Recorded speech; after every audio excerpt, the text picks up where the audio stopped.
Doctor Shankar Dayal Sharma কোরআন নিয়ে একটি কবিতা লিখেছেন। একজন হিন্দু মানুষ কোরআন নিয়ে তার এই গবেষণা, এই চিন্তা, তিনি লিখেছেন,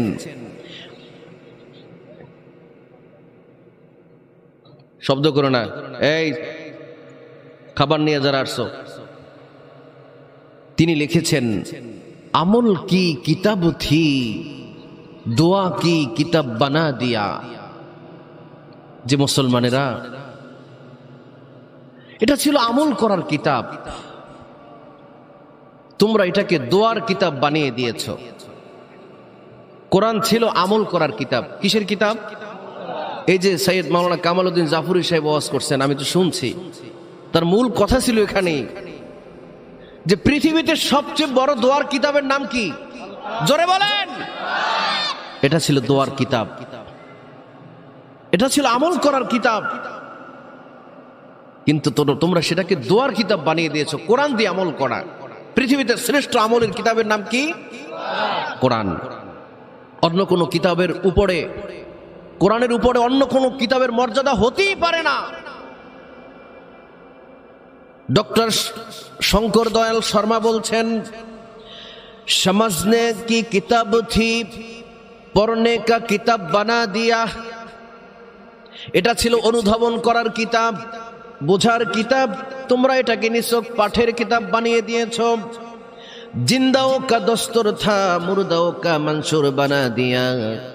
ও মুসলমানেরা, এটা ছিল জীবিতদের কোরআন, জীবিতদের জীবন বিধান ছিল এই কোরআন, কিন্তু তোমরা মৃতদের ইশতেহার বানিয়ে দিয়েছ।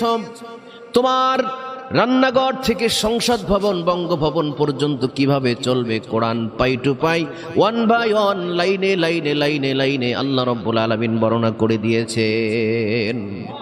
আর এই কিতাব, মৃত মানুষ যখন মারা যায়, মানুষ যখন ইন্তেকাল হয়ে যায়, মরা মানুষের সামনে আমরা ঝুলে ঝুলে পড়ি। এটা তো মরা মানুষের জন্য আসেনি, এটা এসেছে জীবিত মানুষ কিভাবে গোটা জীবন পরিচালনা করবে, এই জন্য কোরআন এসেছে। ঠিক কিনা বলেন? ডক্টর শঙ্কর দয়াল শর্মা বলছেন, জো ইলমো কি কিতাব থি উসিলা ইলমো কি হাম থামা দিয়া। ও মুসলমানেরা, যেটা ছিল জ্ঞানের কিতাব, তোমরা এটা মূর্খদের হাতে ছেড়ে দিয়েছ। তশখির কি তশখিরে কায়নাত কা দর্স দে আই থি, সৃষ্টির জ্ঞান দিতে এসেছিল এই কোরআন। এটা ছিল স্রেফ সৃষ্টির জ্ঞান দেওয়ার জন্য, কিন্তু তোমরা এটাকে মাদ্রাসার পাঠ্য বানিয়ে নিয়েছ। আরে কত চমৎকার করে বলছেন, মুর্দা কওমোं को जिंदा करने आई थी, मुर्दों का बख्शने पर लगा दिया। মৃত জাতিদের বাঁচানোর জন্য এসেছিল কোরআন, একটা ঘুমন্ত জাতিকে জাগরণ করার জন্য এসেছিল কোরআন। একটা নষ্ট ভ্রষ্ট মিস্টার পি কে হিট্টি তার ঐতিহাসিক লেখে বলছেন, ঐতিহাসিকভাবে তিনি বলছেন, ঈদ অবিক নরেঞ্জ আইয়ামে জাহিলিয়ার সমাজকে, এই জাহিলিয়াতকে, জাহালাতকে, সমাজের জাহালাতকে দূর করার জন্য এসেছে কোরআন, কিন্তু এটা শুধু মাদ্রাসার পাঠ্য বই বানিয়ে নিয়েছো তোমরা। এ কথা কি মুসলমানের একজন হিন্দুর? জোরে বলেন। কথা তো বের করা যাচ্ছে না আপনাদের জবান থেকে, একজন হিন্দুর কথা। আহ, যে মুর্দা কौम को जिंदा करने आई थी, मुर्दों को बख्शने वाले पर लगा दिया। এই কোরআন এসেছিল মৃত জাতিদেরকে জীবন্ত করার জন্য, ঘুমন্ত জাতিকে বিবেক খুলে দেওয়ার জন্য। আর তোমরা এটাকে মৃতদের জন্য দোয়ার কিতাব বানিয়ে নিয়েছ। শেষ পর্যন্ত বলছে, আয় মুসলমানো।